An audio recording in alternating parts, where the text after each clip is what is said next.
अगला हम कर रहे हैं dipole induced dipole. Dipole induced, induced मतलब बना देना, फोर्स लगा करके बना देना। माँ बाप कहते हैं, क्या कहते हैं, अरे यार अच्छे बच्चों के साथ रहो। क्यों क्यों अच्छे बच्चों के साथ रहो? माँ बाप क्या कहते हैं, इसका संगत बुरा है, इसका संगत खराब है। संस्कृत में श्लोक बना दिया गया, सत्संगे गुना दोषा। आपकी जैसी संगत होगी उसी के हिसाब से आप में गुण या दोष होंगे। क्यों? इंड्यूस्ड फोर्स है। अच्छे लोगों के साथ रहेंगे तो आप पर अच्छे चीज फोर्स करके धीरे धीरे उसका छाप आ जाएगा, वो आपको चेंज कर देगा आपके कैरेक्टर। और यदि आप बुरे लोगों के साथ रहेंगे तो आप में धीरे धीरे बुरा कैरेक्टर इंड्यूस कर दिया जाएगा और उससे आपका कैरेक्टर चेंज हो जाएगा।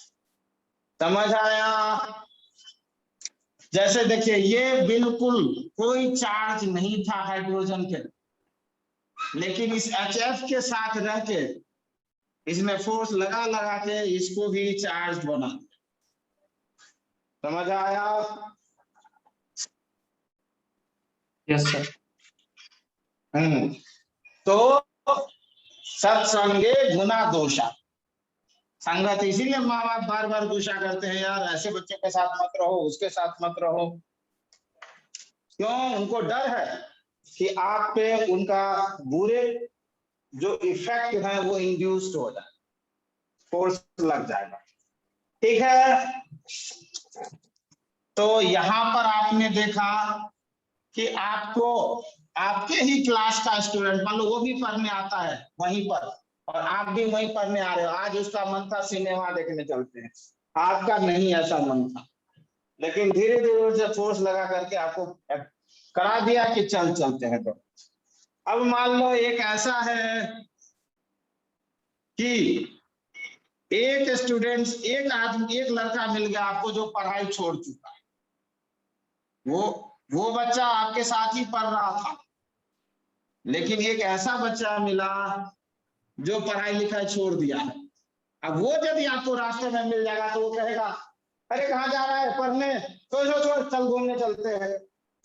आप कहेंगे नहीं नहीं यार, अरे छोड़ना हटाना बहुत पढ़ लिया, चल चल घूमने चल। वो उसका जो फोर्स होगा और जो बच्चा आपके साथ पढ़ रहा है उसका फोर्स होगा, दोनों में अंतर होगा। Yes sir. ये तो बेला है, कोई काम धंधा ही नहीं है, तो जबरदस्ती कहेगा नहीं चल तू आज, जाना ही पड़ेगा तुमको मेरे साथ घूमने। लेकिन जो पढ़ रहा है आपके साथ उसका कम फोर्स होगा, यार उसे भी तो बोलेंगे यार क्लास छूट जाएगा, तो बोलेगा हाँ यार क्लास तो छूट जाएगा, लेकिन छोड़ ना, आज एक दिन का किसी से कॉपी कर लेंगे, देख लेंगे। लेकिन इसको कहेगा क्लास छूट जाएगा, कहेगा अरे छोड़ ना, बहुत पढ़ लिया, बहुत बड़ा पढ़ाकू बन रहा है। क्या होगा? इसका फोर्स क्या होगा? बहुत ज्यादा होगा। इसका फोर्स बहुत ज्यादा होगा। तो ताकतवर कौन सा हुआ दोनों में? नहीं पढ़ने वाला। तो आयन इंड्यूस, ये कौन सा था? इंड्यूस्ड आयन डाइपोल दो इंड्यूस्ड। तरह का है, एक है डाइपोल इंड्यूस्ड डाइपोल और दूसरा है आयन इंड्यूस्ड डाइपोल। कौन सा ताकतवर? आयनीय। ज्यादा ताकतवर कौन सा?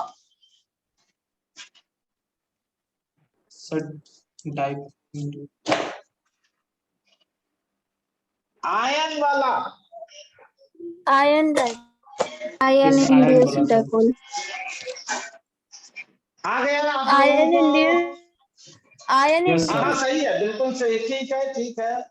और लास्ट में वेंडर वॉल्स। वेंडर वॉल्स होता है बहुत कमजोर, लेकिन ये यूनिवर्सल है। वेंडर वॉल्स क्या होता है? बहुत कमजोर, लेकिन ये यूनिवर्सल है। वेंडर वॉल्स है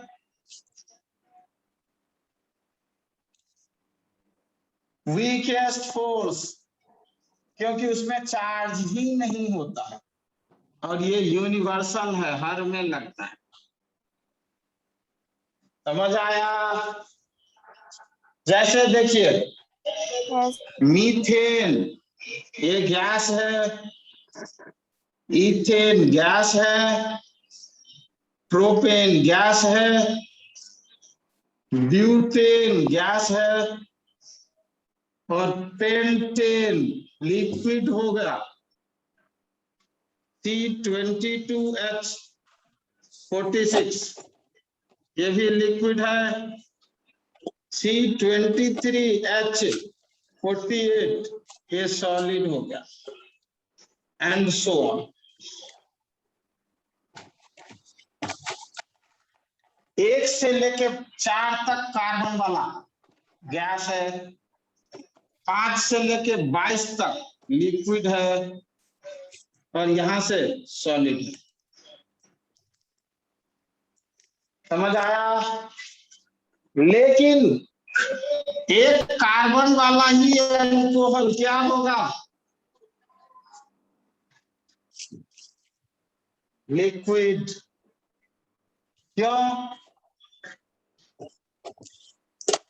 इसमें हाइड्रोजन बॉन्डिंग है, और इसमें वैन डर वाल्स है। वैन डर वाल्स क्या होते हैं? जिसमें कोई चार्ज न हो। देखिए इसमें कोई चार्ज नहीं है,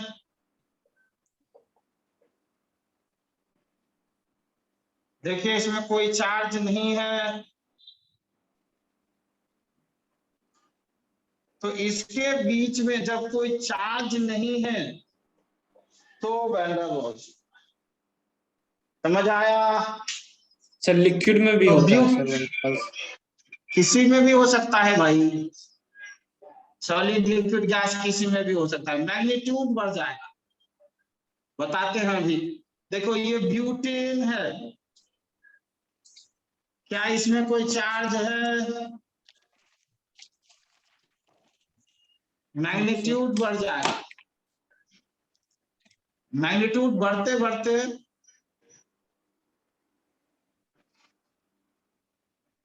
इसके बीच में क्या है? Van der Waals force. इसके और इसके बीच में क्या फर्क है? यहाँ ज्यादा वैन डर वाल्स फोर्स है, तो जैसे जैसे वैन डर वाल्स फोर्स बढ़ने लगेगा तो पहले वो गैस में रहेगा, गैस से लिक्विड में हो जाएगा, लिक्विड से सॉलिड में हो जाएगा। समझ आया? जैसे सपोज करो एक आदमी, दो फैमिली है, ए और बी फैमिली, या दुकानदार है।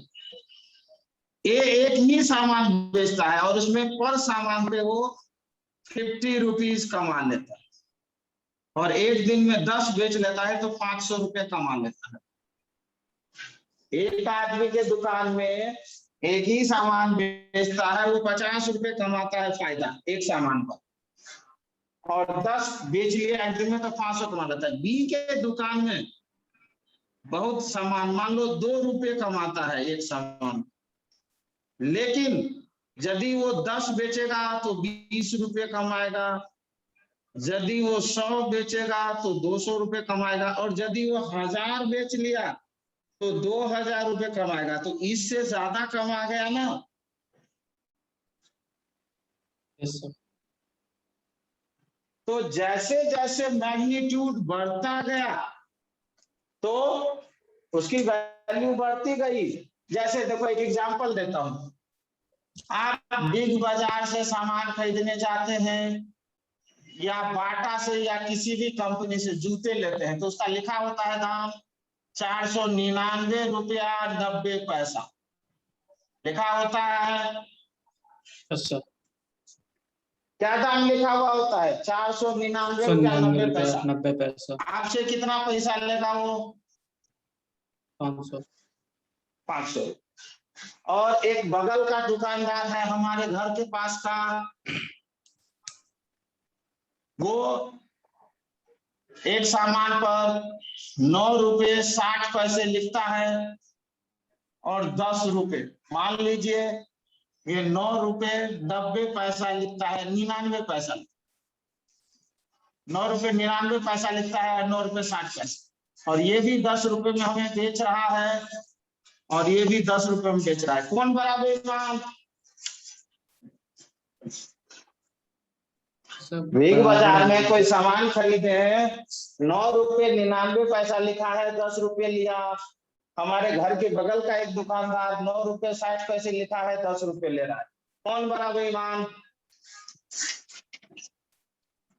इसमें भी डाउट है क्या आप लोगों को? सर घर के बगल वाला। ठीक है, घर के बगल वाला आपको लग रहा है वो बहुत बड़ा बेईमान है। अब देखिए क्या होता है, बिग बाजार के पूरी इंडिया में 10,000 से ज्यादा आउटलेट्स हैं और ये एक पैसा जमा करते करते एक दिन का 10 लाख रुपए वो बेईमानी कर लिया। और घर के बगल वाला 20 पीस बेचता है और 80 रुपए की बेईमानी करता है। कौन बड़ा बेईमान? बिग बाजार। क्या देखा आपने?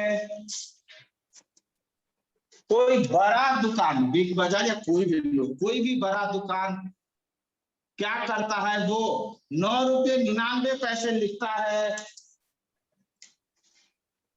499 रुपया 90 पैसा लिखता है। ऐसा क्यों लिखता है? सर 1 रुपया का फायदा है सर।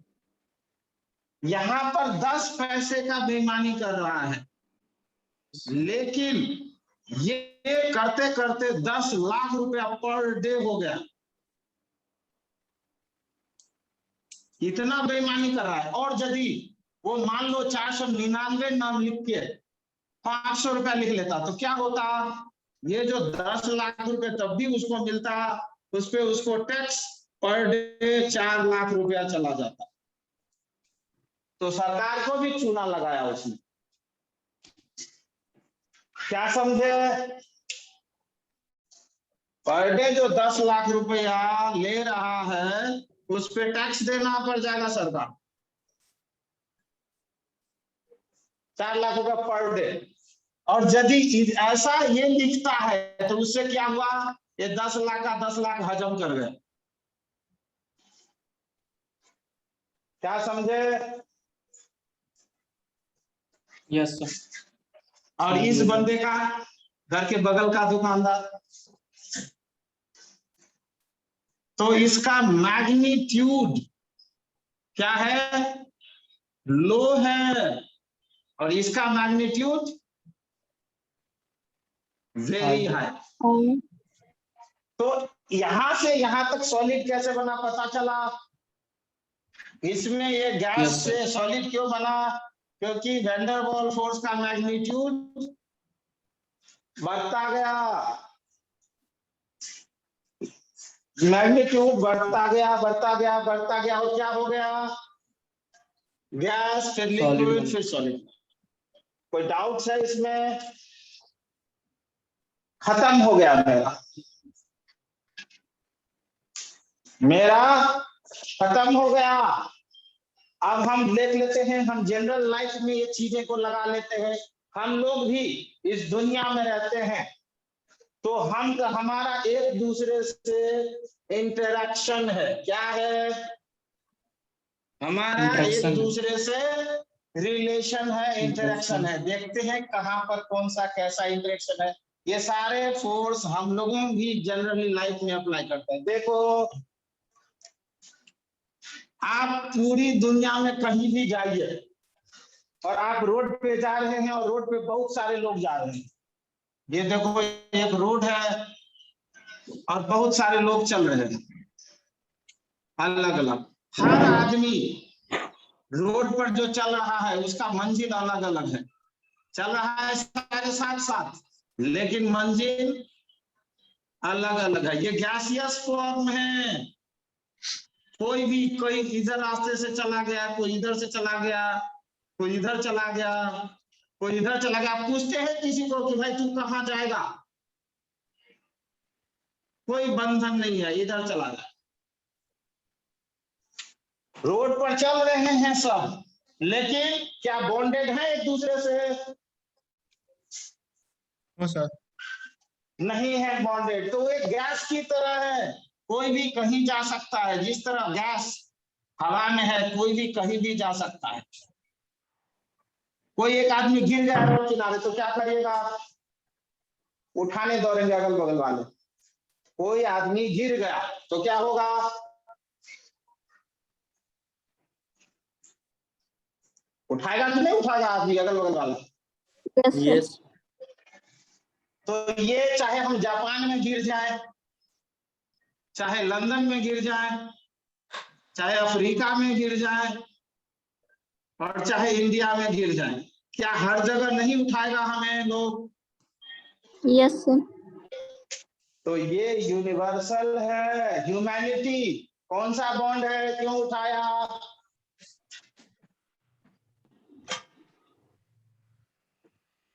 क्यों उठाया? ह्यूमैनिटी। इंसानियत सर। ये हमारा वैंडरवाल्स फोर्स, ये हमारा कौन सा है? Van der Waals force. जेंडर। ये बहुत ताकतवर नहीं है। क्या ये बहुत ताकतवर है? कोई आदमी गिर गया तो उठा दीजिएगा। अब वो कहेगा आप उठा रहे हैं तो मुझे 1000 रुपये भी दीजिए। कहेंगे भाई 1000 रुपये दे, उठा दिया, यही बहुत है। हाँ? आप कोई गिर जाए और उठाने जाएगा, कहेगा 1000 रुपये लूंगा तभी मुझे उठाओ, तो कहेंगे परे रहो। तो इसमें बहुत ज्यादा एनर्जी नहीं लग रहा है। इंसानियत या ह्यूमैनिटी उसमें हर जगह है। ये लाइक ए स्प्लेंडर फोर्स है। ये कमजोर है लेकिन बहुत ज्यादा है हर जगह। समझ आया? अब चलो, कोई आदमी गिर गया था तो आपने उठा दिया, अब उसको चोट लग गया है, अब बोले यार उसको तो हॉस्पिटल पहुंचाना पड़ेगा। तो लोग कहेगा यार मुझे इधर जाना है, मुझे ऑफिस जाना है, मुझे यहाँ जाना है।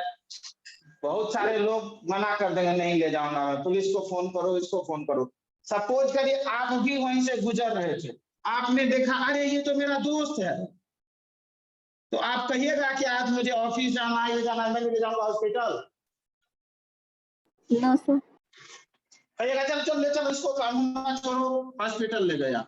आप एक अनजान आदमी को हॉस्पिटल ले जाने में आनाकानी कर रहे थे, लेकिन अपने दोस्त को फटाफट लेके गए। क्यों? थोड़ा सा आपका अट्रैक्शन ज्यादा है उससे, एक अनजान से। क्या समझे? एक अनजान से अट्रैक्शन बहुत कम है। जस्ट ह्यूमैनिटी के कारण हमने उठाया, लेकिन अपने दोस्त को ह्यूमैनिटी के कारण हॉस्पिटल ले जाएंगे क्या? क्योंकि हमारा अट्रैक्शन या रिलेशन उससे ज्यादा है, तो बॉन्ड स्ट्रेंथ बढ़ी। क्या हुआ? बॉन्ड स्ट्रेंथ बढ़ी। अब हॉस्पिटल में कहेगा 10,000 रुपये तुरंत जमा करो। अब आप कहेगा यार मेरे पास तो है ही नहीं, कहाँ जमा करेंगे, होंगे भी तो कहेंगे नहीं, बहाने बना देंगे। फिर कहेंगे इसके माँ बाप को, इसके भाई को फोन करो। क्या कहेंगे हम? हॉस्पिटल में कहा 10-20 हजार जमा करो तुरंत, तो हम क्या कहेंगे? यार मैं नहीं जमा करूंगा। क्यों? मैं दोस्त था तो हॉस्पिटल तक ला दिया, यही है। आपकी अट्रैक्शन उतनी ज्यादा नहीं है। अब उसके भाई को फोन करो, बाप को फोन करो, भाई आएगा, वो क्या करेगा? तुरंत 10,000 रुपये, या बाप आएगा तो तुरंत 10,000 रुपये या 20,000 या 50,000 जमा कर देगा ना भाई। क्यों? उनकी बॉन्डिंग स्ट्रेंथ और Bonding ज्यादा है अधिक है। उनसे, और बहुत ज्यादा है। अब यदि मान लो ऐसा हुआ कि बोलेगा अरे यार उसका किडनी खराब हो गया है, किडनी लगाना है, तो घर के रिश्तेदार नातेदार भी कहेंगे मैं अपनी किडनी नहीं दूंगा। फिर भी कोई एक आध कहेगा चलो मैं दे देता हूं। हस्बैंड वाइफ होंगे तो हस्बैंड को वाइफ या वाइफ को हस्बैंड कहेंगे चलो ठीक है मैं अपनी किडनी दे। क्यों? बहुत ही ज्यादा अट्रैक्शन। किडनी देना है तो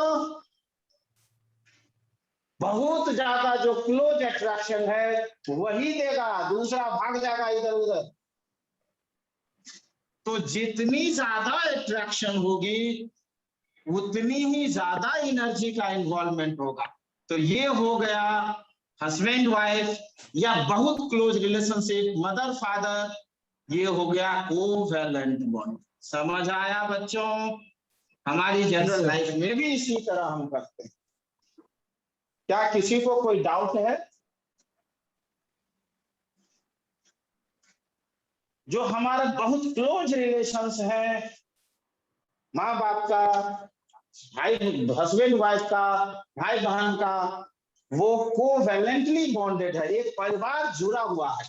mother, father, brother, sister, husband, wife, ये बहुत क्लोजली बॉन्डेड है, एक ही न्यूक्लियस है, एक ही फैमिली है। तो इसके बीच में कौन सा बॉन्डिंग?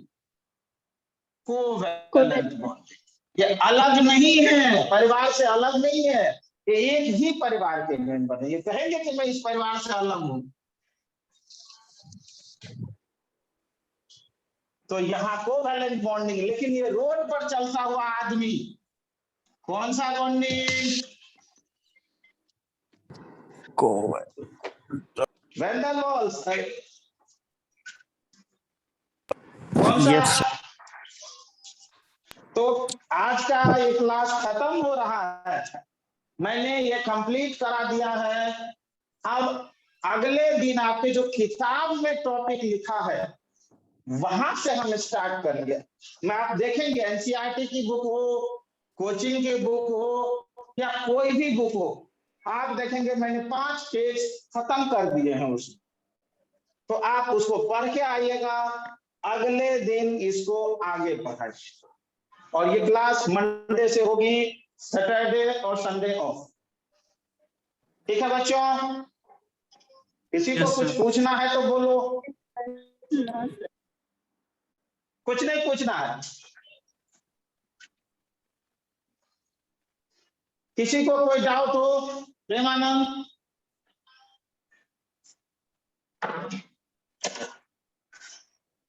ठीक है, तो क्लास फिनिश कर।